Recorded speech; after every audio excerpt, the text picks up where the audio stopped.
नमस्कार मित्रों, हमारी पुरानी पीढ़ी के लोग अपने जीवन में 100 दीपावली देख पाते थे, अर्थात 100 साल तक जी लेते थे। लेकिन आज के जमाने में 60 या 70 साल का जीवन भी अधिक माना जाता है, और उसमें से जो लोग अच्छे होते हैं वो तो और भी कम उम्र में ही इस दुनिया को छोड़कर मृत्यु को प्राप्त कर लेते हैं।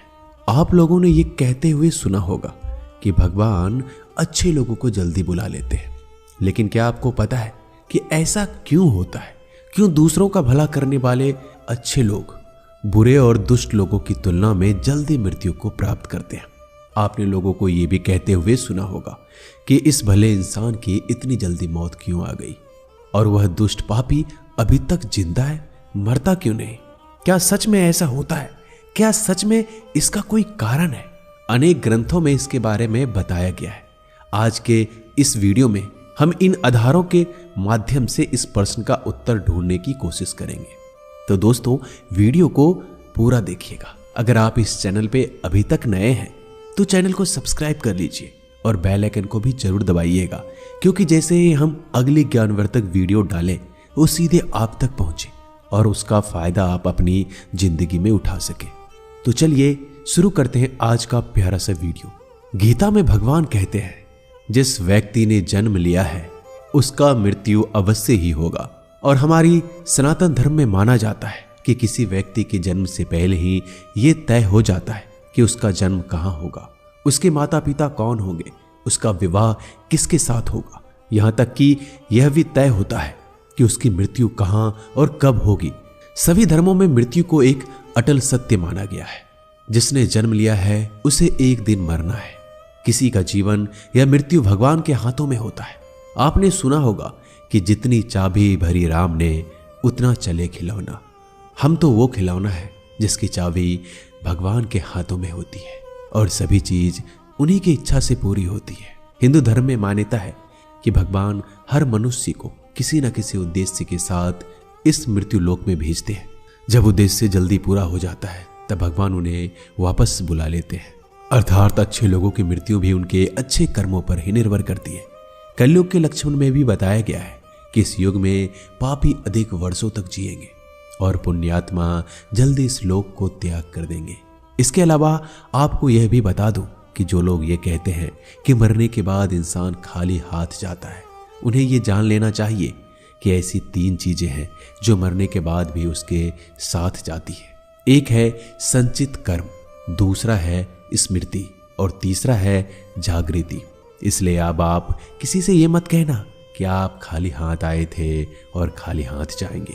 हमें कई बार लगता है कि कुछ भले लोग हमारे परिजन थे जो भले थे, कभी किसी का बुरा नहीं किया, कभी किसी को नहीं सताया, फिर भी भगवान ने उन्हें अपने पास इतनी जल्दी क्यों बुला लिया? उन्हें तो अच्छे कामों के बदले में ज्यादा जीना चाहिए था। तो भगवान ने ऐसा क्यों किया? आइए इस बात को समझते हैं। आपने कई प्राचीन कथाओं में यह सुना होगा कि जब कोई ऋषि मुनि या भगवान किसी अप्सरा या देवता पर क्रोधित हो जाते थे तो उसे सजा के तौर पर पृथ्वी लोक यानी मृत्यु लोक में जन्म लेने का श्राप देते थे। यह मृत्यु लोक दूसरे लोकों की तुलना में ऐसी भयानक और दुखदायक जगह है जहां सजा के तौर पर देवताओं और अप्सराओं को भेजा जाता था, और सजा मिलने पर वह देवता और अप्सरा गिड़गिड़ाते थे कि हे प्रभु, हमसे गलती हो गई है, हमें माफ करें, हमारी सजा कम करें। यह मृत्यु लोक समस्त ब्रह्मांड में ना तो अच्छी जगह है ना ही बुरी जगह है। आप इसे कर्म भूमि भी कह सकते हैं, और कर्मों के हिसाब से ही आपको आगे की यात्रा तय होती है। जब हम जन्म लेकर यहाँ आते हैं तो हमें इसे मृत्यु लोक की मायाजाल और मोह माया घेर लेती है। हमें इस मृत्यु लोक और यहाँ रहने वाले लोगों से मोह हो जाता है।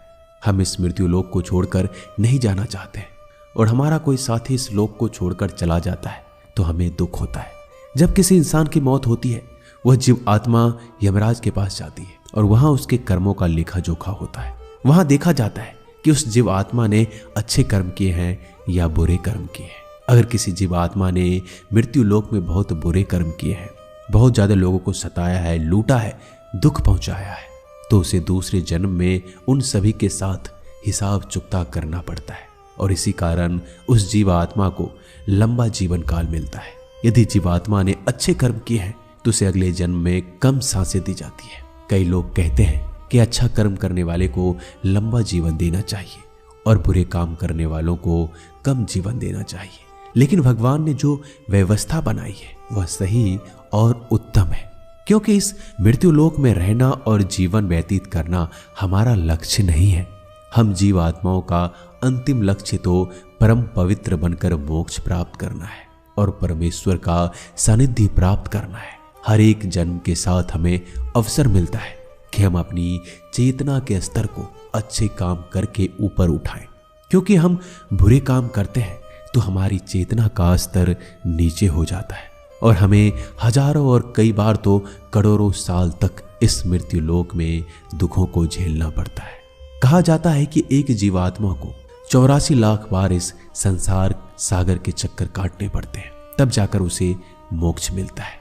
लेकिन जो जीवात्मा अच्छे हैं, भले काम करते हैं, वह जीवात्मा जल्द से जल्द शुद्धता प्राप्त कर लेते हैं और कुछ ही जन्मों में मोक्ष प्राप्त कर लेते हैं। इसलिए परमात्मा उनका जीवन काल कम रखता है ताकि वह जीवात्मा इस मृत्यु लोक के कष्टों को कम सहन करे और परम धाम में जाकर परम शांति और परम आनंद को प्राप्त करे। और जिस जीवात्मा ने मृत्यु लोक में बुरे काम किए हैं, उसे इस मृत्यु लोक की आत्माओं को ज्यादा देर तक सहन करना पड़ता है और कई हजार लाखों जन्म के बाद ही उसकी आत्मा पवित्र होती है, तब जाकर उसे परम धाम की प्राप्ति होती है। दूसरी बात यह है कि हमारा इस मृत्यु लोक में जन्म किसी न किसी उद्देश्य से होता है और जब हम उस उद्देश्य को पूरा कर लेते हैं तो भगवान हमें वापस बुला लेते हैं। ऐसा नहीं है कि सभी लंबा जीवन जीने वाले लोगों ने पूर्व जन्म में बुरे काम ही किए हो, लेकिन वह अभी जीवित है तो इसका मतलब यह है कि उनके जीवन का उद्देश्य अभी तक पूरा नहीं हुआ है। प्रिय दर्शकों, अब आप समझ गए होंगे कि अच्छे लोगों की मृत्यु जल्दी क्यों हो जाती है। तो हमारा जो भी प्रियजन थे जिनकी मृत्यु जल्दी हो गई, वो एक पवित्र आत्मा थे और जितने दिनों तक हमें उनका सानिध्य प्राप्त हुआ वह हमारा सौभाग्य था। उनकी मृत्यु के बाद हमें प्रार्थना करनी चाहिए कि आत्मा जल्द से जल्द परम धाम को प्राप्त करे और परम शांति और परम आनंद को प्राप्त करे। यह जन्म मृत्यु का रहस्य कुछ ज्यादा ही गहरा होता है जिसे देवता लोग भी नहीं समझ पाते। इसलिए प्रिय दर्शकों, आज से अपने जीवन को सार्थक बनाने के लिए अपने गलत आदतों को छोड़कर अच्छी आदत अपनाएं, धर्म और तपस्या में मन लगाएं, क्योंकि ईश्वर सर्वशक्तिमान है और वही हमारा बेड़ा पार कर सकता है। तो मित्रों, आज की ये वीडियो आपको जरूर पसंद आई होगी। मिलते हैं जल्दी एक नए वीडियो में कुछ ज्ञानवर्धक बातों के साथ। धन्यवाद।